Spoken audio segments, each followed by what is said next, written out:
Et bonjour. Donc j'ai la permission de ces gentils messieurs, voilà, de les filmer et qui me parlent un petit peu de ce qu'ils sont en train de montrer. Voilà. Est-ce que vous pouvez m'expliquer un petit peu ce que vous faites? Lutte ouvrière, on est un parti politique, c'est le parti de Nathalie Arthaud qui s'est présenté aux dernières élections présidentielles. Nous, on pense qu'aujourd'hui, quel que soit le gouvernement, mais en particulier avec Macron, c'est le patronat qui est bien servi, et qui servi en premier. Tous les cadeaux que le gouvernement fait, c'est pour les patronats. Et par contre, pour les salariés, pour les petits gens, pour la population, c'est l'augmentation des prix, c'est les taxes, c'est la CSG que vont de 27 points, l'essence, le gaz, etc. On est matraqué de tous les côtés, tout ça pour servir ces riches qui ensuite vont eux dans les paradis fiscaux, placer leur argent, tricher avec le fisc. Ils sont même pas reconnaissants, ils n'ont même pas la reconnaissance du ventre. Et on leur donne, on les nourrit grassement, mais en plus ils vont tricher avec l'État. Oui. Mais en même temps, on le dénonce, on pense que les salariés doivent se mettre en colère, ils doivent finalement préparer un vrai changement de système. C'est pas possible de continuer dans ce capitalisme. Oui.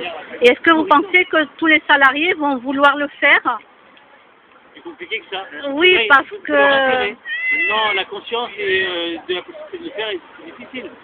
On a été tellement trahis par les gouvernements successifs de gauche que les gens sont écœurés, beaucoup ont plutôt envie de s'intéresser à la politique, mais en même temps, ils laissent les bourgeois, eux, faire la politique pour eux. Et les travailleurs, on est dans la farce dans cette affaire, et on a intérêt à faire de la politique. D'accord. Notre intérêt. Oui, parce que... Oui, oui. Ça dépend de plein de choses, et aujourd'hui, on espère que la colère, elle montera dans le pays. Oui. C'est le 50e anniversaire de mai 68. D'accord. C'est un événement qui est important parce que ça a montré que, y compris, c'était pas prévisible à l'avance, les gens n'avaient pas prévu. Les chroniqueurs de l'époque disaient la France s'ennuie, il ne se passe rien au pays. Bon, c'est surtout ça a pété. Parce qu'il y a un moment donné, c'est le ras-le-bol qui prend le dessus. Oui. Quand, comment, ça on n'est pas devant. Mais nous, on essaie de convaincre les travailleurs, les salariés, les jeunes, que notre avenir, c'est de préparer ce changement-là.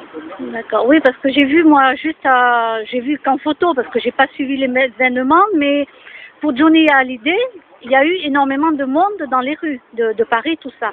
Donc, pourquoi ces gens-là ne font pas pareil, justement, pour sauver leur travail et tout ce qui s'ensuit? Un moment d'émotion, c'est une chose. Charlie, c'est l'anniversaire aussi. Il y a eu beaucoup de monde aussi dans les rues il y a 3 ans. Oui. Il y a eu la congrès contre Charlie Hebdo. C'est des moments où l'émotion est très forte, où les gens ils ont envie d'exprimer ça. On sait que c'est très limité, il n'y a pas le même enjeu. Par contre, mener une lutte politique contre le gouvernement, ça paraît aujourd'hui comme s'affronter à un mur. Oui. Ça paraît trop difficile. Et donc, descendre dans la rue, je veux dire, il y a eu le mouvement essentiellement initié par la CGT, mais enfin suivi des syndicats aussi contre la loi El Khomri, puis il y a eu les ordonnances Macron. On a le sentiment qu'on n'y arrive pas. Bon, les salariés ne suivent pas, comme vous dites, ça ne suffit pas. Bon, oui, il y a plein d'explications à ça, et entre autres, les trahisons de la gauche. Et même, d'une certaine manière, certaines politiques syndicales qu'on pourrait discuter aussi. Mais en même temps, nous, on veut convaincre les salariés qu'on n'aura pas le choix. On n'aura pas le choix. À un moment donné, il faudra que ce soit massif. Alors, quand c'est pas massif, ça veut dire que c'est un échec. Oui, parce que là, ils perdent leur travail et... Oui. La mobilisation ne marche pas à tous les coups, c'est sûr, mais c'est la seule voie. D'accord. Je vais essayer d'expliquer, c'est la seule voie. C'est la voie électorale, croire qu'en votant pour un sauveur, on va arranger la situation des travailleurs, ça, je crois que c'est une grosse illusion. Et ça prépare les désillusions. En fait, les gens sont tués, à tout moment ils ont voté, puis ça n'a pas marché. Bon, ça suffit pas. Oui, mais les salariés ils doivent comprendre qu'aussi qu'il y a la robotique qui arrive et les robots vont peut-être les remplacer. Oui, et là, il faudrait qu'ils se... Pour moi, Oui. Qu'est-ce que vous en pensez? En 1830, les ouvriers canuts à Lyon, 1831 exactement, ils se sont révoltés contre les machines. Parce que les machines ont remplacé le travail des hommes. 1831. Donc c'est pas d'hier ça, que vous me racontez là. Oui, mais là ils en parlent beaucoup maintenant. L'électricité quand elle est arrivée, la machine à vapeur quand elle est arrivée, c'était des révolutions industrielles considérables. Les chemins de fer c'était considérable, on n'avait plus de chevaux, etc. C'est arrivé par des chemins de fer. Donc les révolutions technologiques, c'est pas la première, ce ne sera pas la dernière.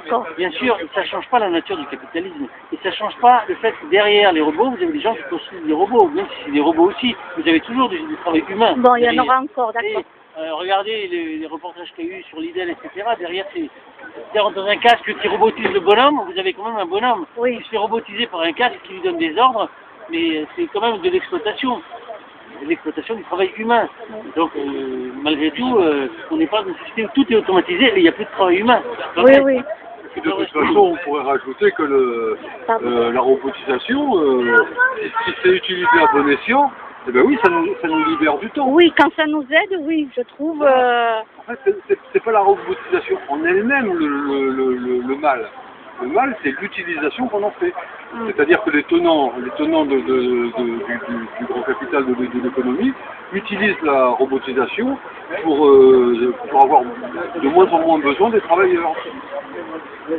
Et on pourrait tout à fait, dans une société qui marcherait sur ses deux jambes et non pas sur la tête, on pourrait au contraire profiter de cette robotisation pour avoir la même production en travaillant moins et on aurait du temps libre pour se cultiver, pour s'occuper de sa famille, vivre, voilà, pour vivre, oui, tout à fait. De la valeur travail, le travail c'est une nécessité, mais c'est pas l'alpha et l'oméga de la vie, le travail. On peut rajouter sur ce que dit mon camarade, sur les robots, nous on n'est pas contre les robots, mais effectivement sur le fait que ce sont les propriétés des capitalistes.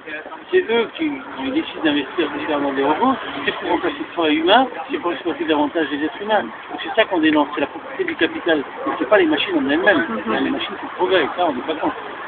D'accord. Non, moi, oui. Mais c'est ce que moi je vois, ça fait un peu peur de voir que les salariés auront peut-être moins de travail. En tout cas, moi, c'est ce que moi je vois, ça fait un peu peur aussi de voir ça, quoi. Mais oui, c'est vrai. Mais en même temps, indépendamment des robots, vous avez dans beaucoup d'entreprises la pression au travail qui est de plus en plus forte. Oui. Même si c'est pas par des machines qui remplacent les êtres humains, on en vire un certain nombre et on dit aux autres, vous allez faire le boulot de ceux qui sont partis. Vous aurez du travail en plus, mais vous ne gagnerez pas plus. Donc, il n'y a même pas forcément besoin de robots pour arriver à... Ah ça, oui, il y a beaucoup, oui. Ben, en tout cas, écoutez, merci beaucoup de votre réponse. Voilà. Je vous montre un petit peu.